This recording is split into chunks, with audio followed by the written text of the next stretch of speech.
That's right, we're back at this again. Why are we back at this again? Because it's still sitting in my garage. I gotta get it out of here. Whether I tear it apart and sell it for parts on eBay, or I figure it out. It's gotta be one of those things. As you know, this is part 3 of the Kawasaki Fc420V. You know, it's a landscaping, walk behind mower type professional engine on those things, you know. I've done just about everything to it. Off the head. So I grind it. There's the board.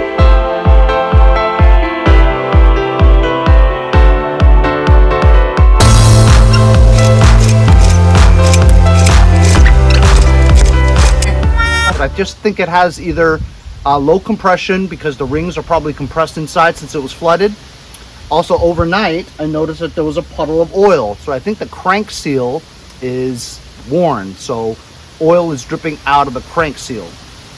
It's probably never had real oil in it for years. Anyway, there's one thing I forgot to try. Could have a shared key in the keyway. That could cause the timing to be completely off and it won't start no matter how hard you pull it. So unfortunately, I'm gonna have to take apart the top cover again. Remove the flywheel and check the key in the keyway. If that's sheared, maybe we have a better shot at starting it. If it doesn't start today, I'm gonna tear it all apart and sell the parts on eBay. Now the engine block itself I've seen on eBay. They go for about $65, $85. It'll probably cost $25, $30 to ship. So you're making like 20 bucks off the block. I don't even know if it's worth that trouble to do that, you know what I mean?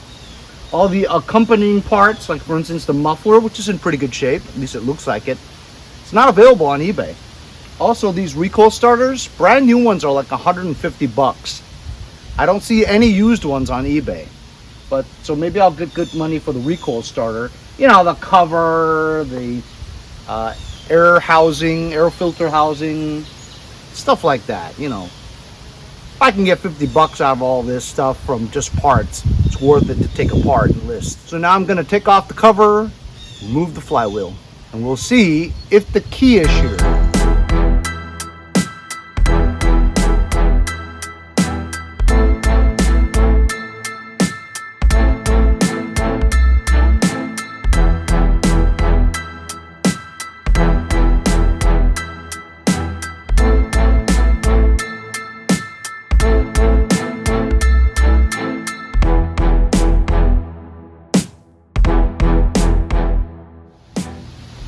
Voila! The flywheel is off. And as you can see, the key is not sheared. What the hell could it be? Oh, God. This motor is equipped with the possibility of having a starter. See the panel here that shuts off the hole where the starter goes into. But this flywheel is not a tooth-equipped flywheel.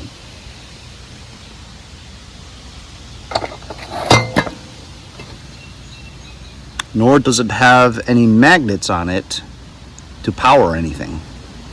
So this couldn't be used for a tractor anyway, because you would need to recharge the battery.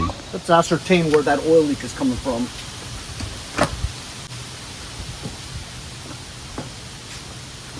Oh.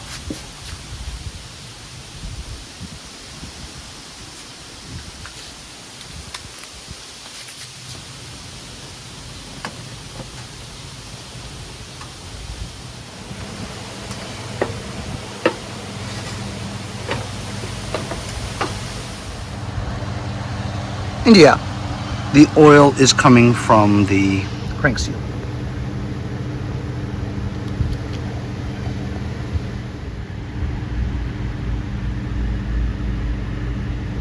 So this decision makes it easier now that we've taken the flywheel off, and I've discovered that this flywheel could never have an electric start on it because it has no teeth, and also it doesn't have magnets on it. So you could never power this on a tractor because you would need to recharge the battery. So I could never use this for anything other than a commercial push behind lawnmower. So I have no need for this engine whatsoever. So the decision is made. I'm gonna strip this of its parts. I'm gonna tear it down, list the crucial parts that I could get any kind of money on eBay for it. I like taking apart stuff anyway. Put you on time lapse.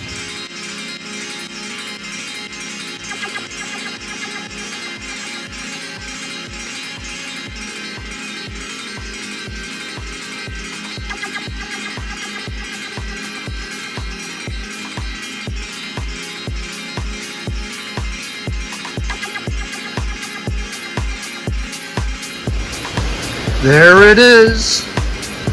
There's the completely disassembled Kawasaki Fc420V engine. And I'm gonna get to the nitty-gritty soon. So here's the block. I don't think I'm gonna sell this block because it's disgusting. And also, if you take a look at the bore, not that it has any scoring, but it's not in the best of shape. It's gonna need a bore out or a honing. Everything else is fine on the inside. Well, I was trying to get the flywheel off. I kind of broke this aluminum part there. It's not a big deal. It's still usable. It's just air isolation is a little compromised. This had a synchro balancer guide that went inside there, and it held the weight in the hole right there. That's the weight. Here's the crankshaft. It's in good shape. I could still sell the crankshaft. It has a good bearing journal. The head, we know, seems to be pretty good. I'm going to sell it along with this carburetor because the carburetor is trash, along with the backing spacer. Has good studs for the exhaust. Has great valves. I think this is a really good cylinder head. So this could go for, I don't know, 50, 75 bucks. It's pretty good. This is the crank bearing on the bottom. Pulled it out. It's still in good shape. Maybe $10, $15, $20 maybe. I don't know how much this is worth. It's OEM, right? Valve cover. Has a good camshaft, good lobes. I want to show you guys this. This is interesting. Look how the ACR works. This pushes forward like this.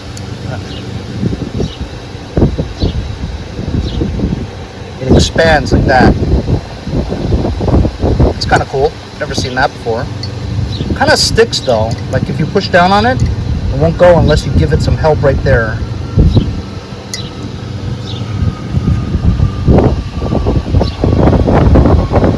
So that's a good camshaft I could sell. I didn't see any camshafts for sale.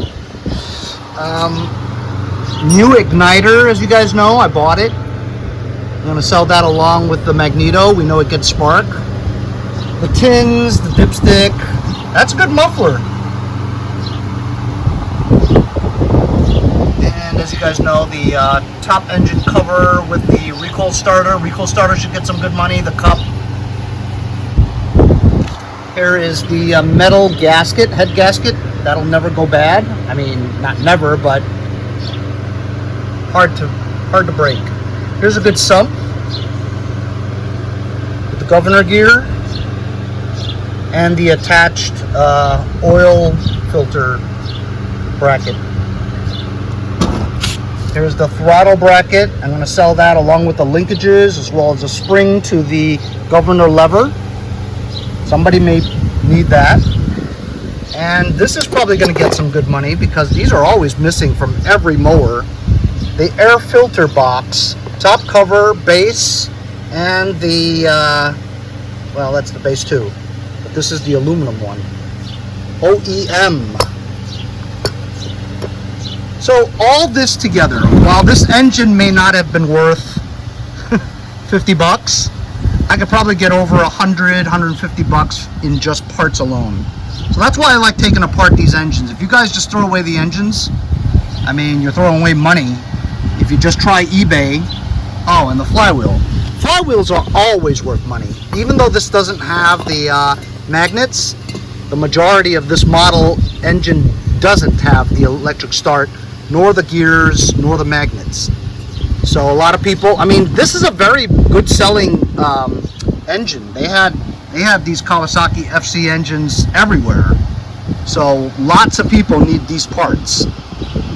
And so hopefully I'll just take pictures of each individual item that I expect to sell, throw them in this box that I got ready, throw it in my shed, and slowly some nut will buy it. And now we're gonna get to why this engine didn't start. I figured it out. So here's a good connecting rod with a good piston. This is why it didn't start. See the middle ring? The middle ring is completely compressed inside. Doesn't come out. Also, the top ring, while the top ring, half of it pops out, the other half is compressed in. So it wasn't getting any compression due to the rings, because this was probably flooded, run with very little oil, engine probably seized, all the oil dried up in the overheating, and the rings got stuck inside and didn't come back out. Because it doesn't come back out, the bore freely moves, the piston freely moves in the bore, and therefore air leaks out. You're not going to get good compression for good combustion. So that's why it didn't start. Had no compression due to the rings. Don't you just love this forensic science? You know, I mean, it's rare that you open up an engine and find out and not find out why it doesn't run. Today's no exception. We found out why it doesn't run. This, probably $10 or $15 of new rings, this engine would run. But I couldn't use the engine, not for a tractor at least. All right, clean everything up. Wasn't too hard. Got a big box. All my shit is in here. On the engine stand, just roll it to the backyard and find a place for it. I'll let you know how much money I make out of this. As we're rolling into the summer, it's hotter than hell. Unfortunately, you still have some lawn work you got to do. This episode is sponsored by my friends over at GROOTPOW. They just sent me some yard care tools and products. Stuff that you guys would probably use. My first item here is the GROOTPOW Garden Weeder. It's a little implement where you can just scoop up the weeds. You got some advanced garden pruning shears to cut those obnoxious branches that spread out on your bushes and stuff. It's always useful to have. Ooh, and a garden knife. So that was in this little box here. 3 items. And then I just got this huge coffin-sized box. This has got to be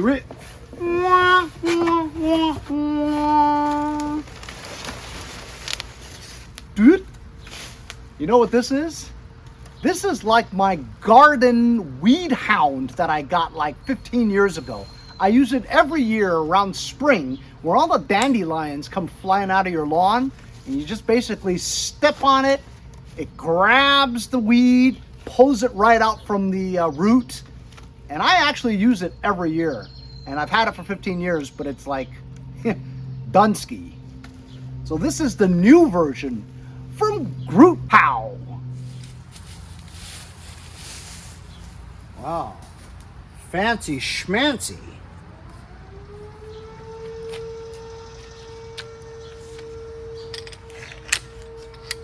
Look at these claws. You aim the claws at the center of your dandelion or weed. Put it right in the center, right? Step on it and pull out. Now I'll show you my old one. This is my weed hound that I got from Home Depot 15 years ago. As you can see, it's seen better days, but it still works. I have to bend these little nail looking things straight after you use it for a while. But anyway, you would just jab this into the center of the weed, step down, grabs the weed, and you pull the weed out. See what I'm saying? Works pretty well. Fortunately, or unfortunately, I don't have any weeds on my lawn. Wait a minute. It's not your typical dandelion kind, but it is a weed. Let's try it out. So I'm just gonna push down on it, like that. Turn. And the whole weed is pulled out. See that? The entire root is pulled right out of the ground. I don't want to waste the soil, so there's the dreaded weed. Poison for your lawn. Found another one, and I'm actually following the directions of how you're supposed to use it. So you put it over the weed, step on it, and then step over here and pull upwards. Oh, that is easy. And there's your weed. Look at that. That worked great. Easier too. So for smaller weeds, I'm using this implement. See the little weeds there? Push it down, pull up, and there's your weeds. Smaller weeds. Nice rubber grip handle, contoured. The other item are these this garden knife. Serrated edges over here, so you can cut branches. This is not too sharp. You can jab it in there, make a hole, dig up something.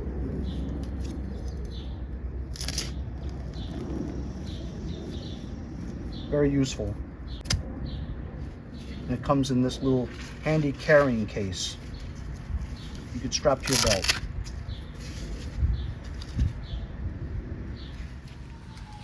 Next up, we have these advanced shears, spring-loaded and lockable. Comes with an extra spring in case this one goes boing.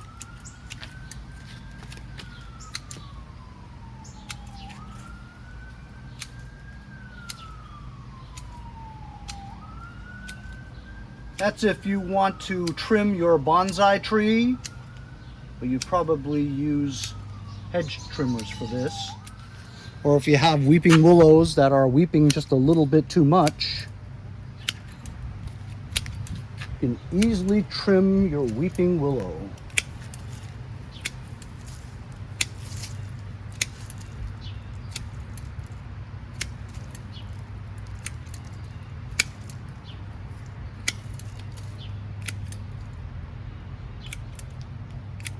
Nice.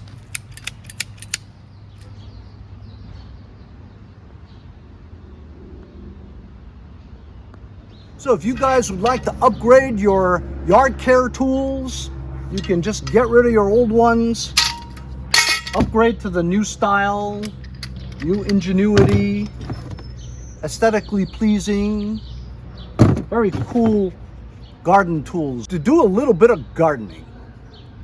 All from my friends over at GROOTPOW. I'll leave a link in the description if you guys would like to check out their products. I knew a lot of you were expecting this. You were probably saying from the last episode, that thing's not gonna run, that thing's toast. He's gonna do a teardown video next. There you go. Anyway, I hope you guys enjoyed the engine autopsy of the Kawasaki Fc420V engine tear apart. Found out it was indeed the rings that were compressed in the piston. You weren't getting any compression. Probably would have run. But even if it did run, I couldn't use it for a tractor anyway, so it'd be useless. I'd probably make more money selling it in parts on eBay. Hope you guys enjoyed it. We'll see you guys next time on Mowers and Blowers. See you guys next time on Mowers and Blowers.